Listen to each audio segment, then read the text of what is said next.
Hello friends, welcome back to your own channel.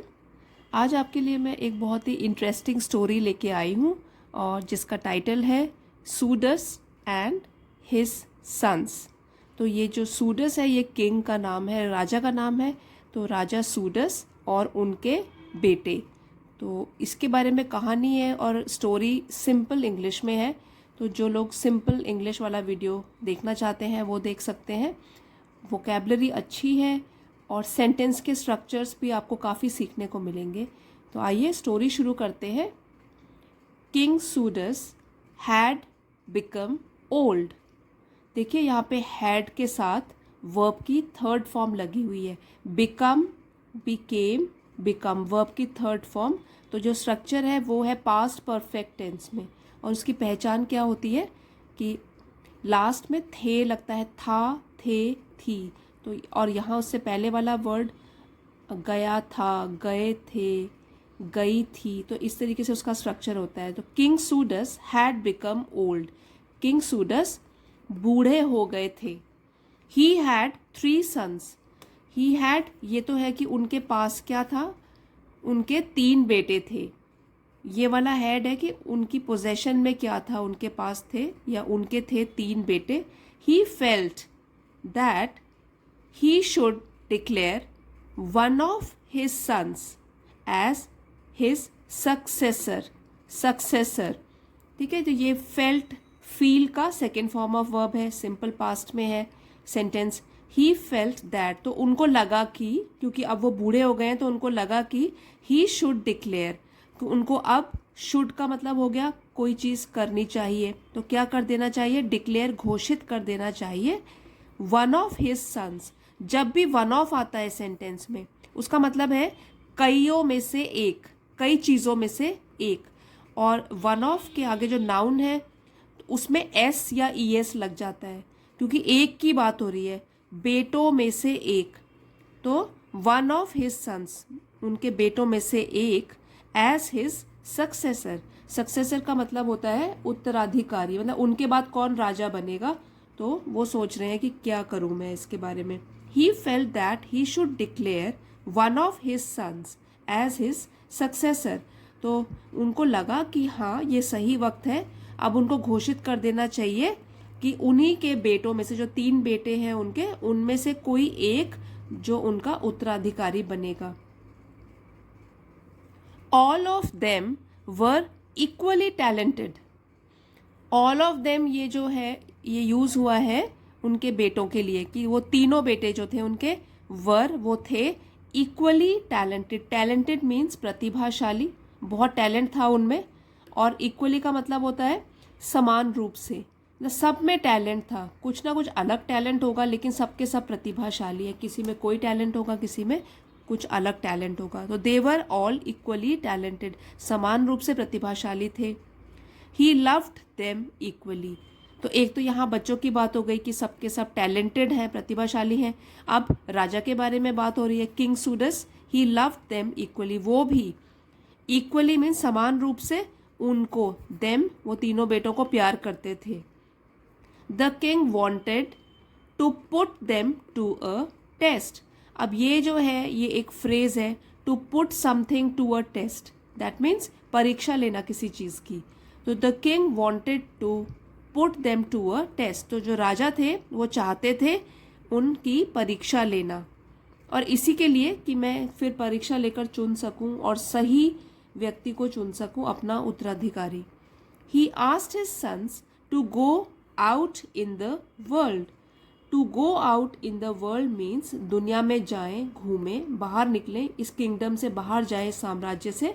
So he asked his sons to go out in the world. उन्होंने अपने बेटों से कहा कि जाओ, यहाँ से बाहर जाओ, दुनिया में घूम कर आओ, and come back with in a year, और वापस आइए, कम बैक, वापस आओ 1 साल में, मतलब अपना टाइम लो, समय लो, विद इन अ ईयर, 1 साल के अंदर वापस आओ, विद देयर ओन एक्सपीरियंसेस, अपने अपने खुद के अनुभवों के साथ।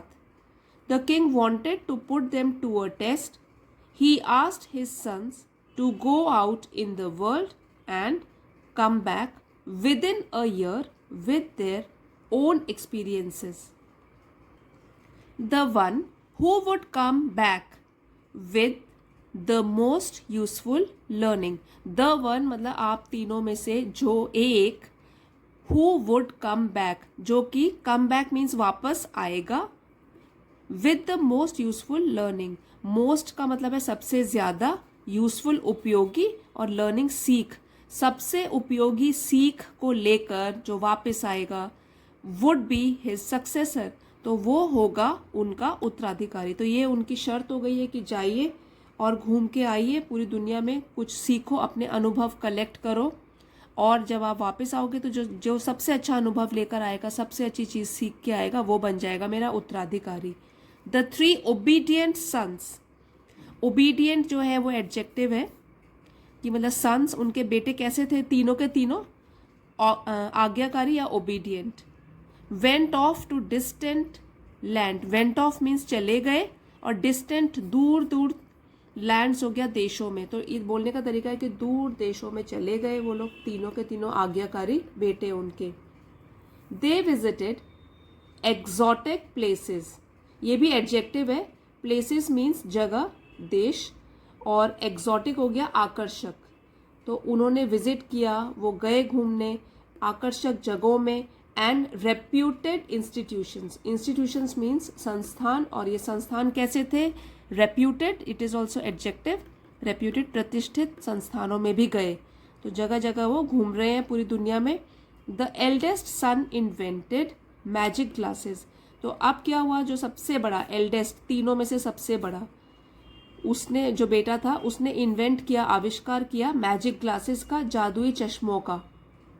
He could see any place, person और थिंग लिविंग और present anywhere on this planet, तो क्या खासियत थी जादुई चश्मे का, ही कुड सी वो देख सकता था, कोई भी प्लेस जगह, पर्सन व्यक्ति, और थिंग चीज, लिविंग और प्रेजेंट एनीवेयर वो जो जीवित चीज, या तो कोई भी चीज जो प्रेजेंट हो इस प्लैनेट पूरे ग्रह में कहीं भी हो, तो उसको वो देख सकता था, तो ये उसके जादुई चश्मे का कमाल था।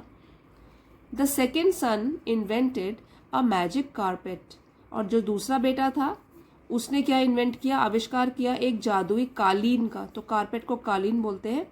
उसमें क्या खासियत थी, he could zoom to, zoom यहाँ पे वर्ब है कि वो बहुत तेजी से कहीं भी जा सकता था, any part of the world, तो दुनिया के किसी भी कोने में चला जा सकता था वो, विद इन मिनट्स, और वो भी कुछ ही मिनटों में, ये खासियत थी उसकी। सिटिंग ऑन इट, अगर वो कारपेट पे बैठ जाए तो दुनिया के किसी भी कोने में वो बस मिनटों में पहुंच सकता था।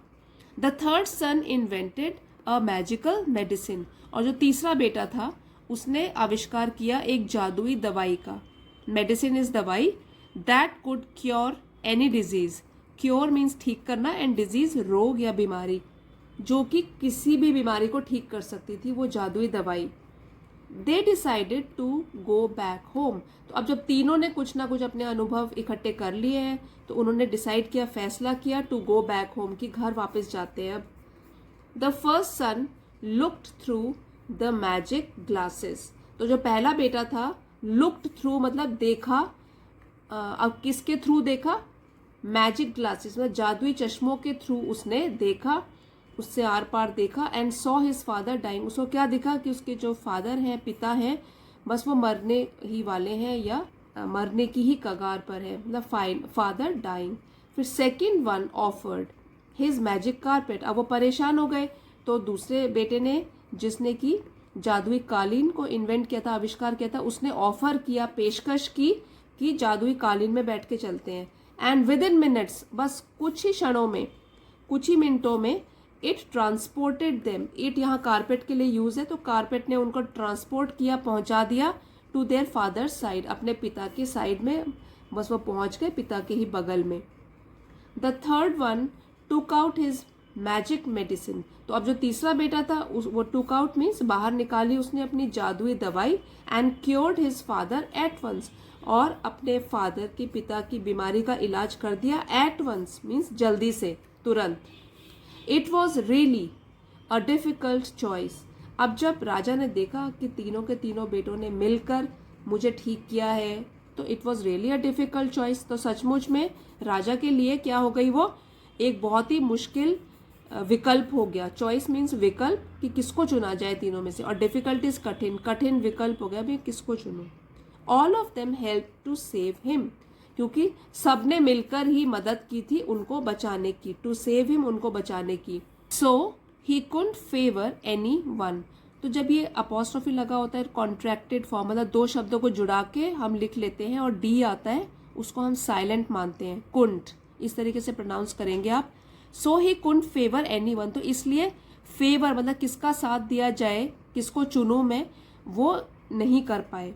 कुडंट फेवर एनी वन, किसी एक का तो बिल्कुल भी वो फेवर नहीं कर पाए कि एक ही को चुनूं। इन पर्टिकुलर, विशेष रूप से कि एक ही चुना जाए, वो नहीं कर पाए। While ignoring the two others, और वो भी वाइल इग्नोरिंग मीन्स नज़रअंदाज करना, इम्पोर्टेंस नहीं देना, द टू अदर्स, अन्य दो को, क्योंकि तीनों ने मिलकर काम किया है, तो वो नहीं कर पाए किसी एक का फेवर और दूसरों को नज़रअंदाज करते हुए। At last the king found a solution, तो एट लास्ट मीन्स आखिरकार, the king found a solution, फिर राजा को एक समाधान मिल गया। The vast kingdom was divided equally into 3 parts, तो जो उनका वास्ट विशाल किंगडम साम्राज्य था, वॉज डिवाइडेड, वो बांटा गया, विभाजन कर दिया उसका, इक्वली समान रूप से, इंटू 3 इक्वल पार्ट्स, तो 3 भागों में उनके पूरे के पूरे साम्राज्य को डिवाइड कर दिया। Each son was made the king of his own kingdom, तो और ईच सन मीन्स हर एक बेटे को उन्होंने बना दिया king of his own kingdom, जो भी उनका साम्राज्य है 3 हिस्सों में बंट गया है और तीनों बेटे एक एक के राजा बन गए हैं। तो ये राजा ने क्या किया, ये डिसीजन लिया। तो फ्रेंड्स, इस स्टोरी का मॉरल ये है कि wisdom and knowledge is not the monopoly of any single individual. तो जो विजडम है, बुद्धि और ज्ञान, नॉलेज ज्ञान, ये नॉट द मोनोपोली मीन्स किसी एक ही व्यक्ति का अधिकार जब हो, तो मोनोपोली एकाधिकार भी बोलते हैं इसको, of any single individual, single means एक और इंडिविजुअल व्यक्ति, तो किसी एक व्यक्ति का ही एकाधिकार नहीं है बुद्धि और ज्ञान पर। तो कहने का मतलब है कि बुद्धि और ज्ञान सब लोगों में होते हैं, किसी एक व्यक्ति का ही इसके ऊपर अधिकार नहीं है। हो सकता है कि किसी एक चीज़ की नॉलेज एक आदमी को हो, दूसरों को किसी और चीज़ की नॉलेज हो, तीसरे को किसी और चीज़ की, तो किसी एक व्यक्ति का ही एक अधिकार नहीं होता। तो फ्रेंड्स, आपको स्टोरी आज की सिंपल थी, लेकिन सीखने को मिला होगा स्टोरी के थ्रू। अगर आपको वीडियो पसंद आया है, please don't forget to like, share and subscribe, and thank you for watching. See you next time.